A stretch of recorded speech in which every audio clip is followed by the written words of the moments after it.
Hello students, class 12th में physics में आपका तरंग प्रकाशिकी चैप्टर चल रहा है। इसमें हमने पहले दिन हाइगेंस के द्वितीयक तरंगिका सिद्धांत द्वारा परावर्तन के नियम की व्याख्या बताई थी। आज है हाइगेंस के द्वितीयक तरंगिका सिद्धांत द्वारा तरंगों के अपवर्तन की व्याख्या। तो सबसे पहले इसके लिए ये फिगर है, चित्र है, ड्रॉ खींचना है। जेड डैश एक अपवर्तक पृष्ठ है। अपवर्तक पृष्ठ जो दो माध्यमों की सीमा रेखा है। ये यहाँ पर एक माध्यम, पहला माध्यम n1, इसका अपवर्तनांक है n1 और माध्यम 2 का अपवर्तनांक n2 है। पहले माध्यम में तरंग की चाल v1 और दूसरे माध्यम में तरंग की चाल v2 है। ये चित्र देख कर के भी लिख सकते हैं। माना ए भी एक समतल तरंगाग्र है जो तिरछा आपतित हो रहा है। यहाँ पर आपतन कोण I है और इसका अपवर्तन कोण R है। तो यही चीज़ हमें लिखनी है। तो सबसे पहले लिखें जेड डैश एक अपवर्तक पृष्ठ है जो दो माध्यमों की सीमा पृष्ठ रेखा है। पहले माध्यम में तरंग की चाल v1 और दूसरे माध्यम में तरंग की चाल v2 है। पहले माध्यम का अपवर्तनांक n2 तथा दूसरे का अपवर्तनांक n2 है और तरंग चाल v2 है। समतल तरंगिका तरंगाग्र तिरछा आपतित हो रहा है। जैसे ही जब तरंगाग्र का बिंदु A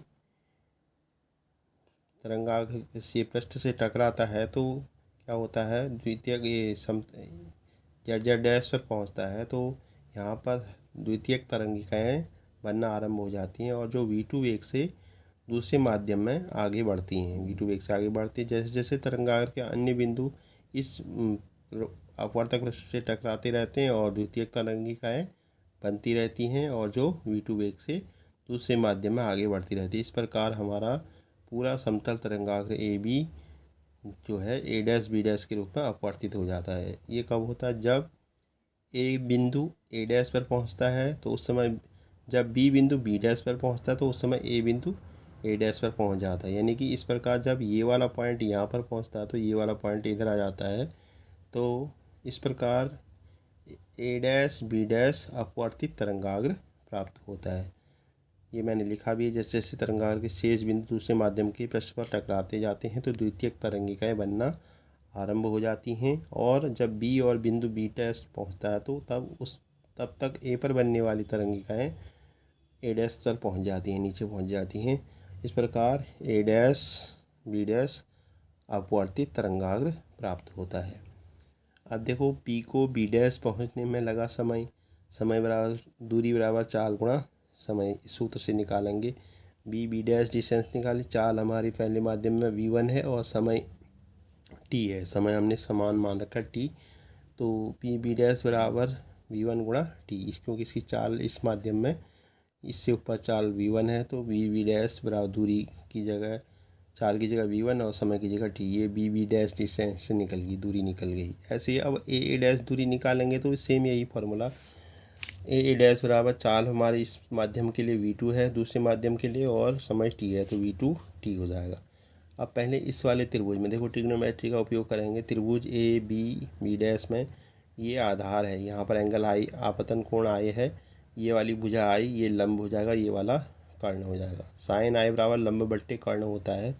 साइन I बराबर लंब हो गया बी डैश बट्टे कर्ण हो जाएगा ए बी डैश। तो यही हमने यहाँ पर लिखा है समीकरण 1। अब हमने बी डैश का मान यहाँ पर निकाल चुके हैं, b1t, इसमें पुट कर दिया, मान रख दिया, गुणा t बट्टे ए बी डैश। ठीक है, कर्ण का मान लंब बट्टे कर्ण, ये लंब था बी डैश यहाँ पर, ये और ये परपेंडिकुलर, ये बेस हो गया, ये हाइपोटेनियस कर्ण हो गया। इसको आधार, ये लंब और ये वाली कर्ण इस वाली ऊपर वाली त्रिभुज में क्योंकि यहाँ से कोण I बन रहा है, जहाँ से कोण बनता है वो वाली भुजा आधार होती है और अन्य भुजा लंब 90 के ठीक सामने कर्ण हो गया। ये वाली साइड जो है ए बी डैश। ठीक है, तो यहाँ पर हमारा लंब बट्टे कर्ण में ये मान रख दिया, समीकरण आ गई। अब ऐसे ही नीचे वाले त्रिभुज में लेंगे, त्रिभुज A B dash A dash में, इसमें लंब बट्टे कर्ण, लंब कौन सी हमारी भुजा होगी, ए डैश, ये वाली परपेंडिकुलर होगी, आधार हो गया ये हमारा आर बन रहा है। ठीक, तो यहाँ पर ए लंब बट्टे कर्ण है, ए डैश बट्टे बी डैश हो जाएगा। तो इसमें मान रख दिया, साइन का एंगल आर है तो साइन आर बराबर ए डैश बट्टे बी ए बी डैश।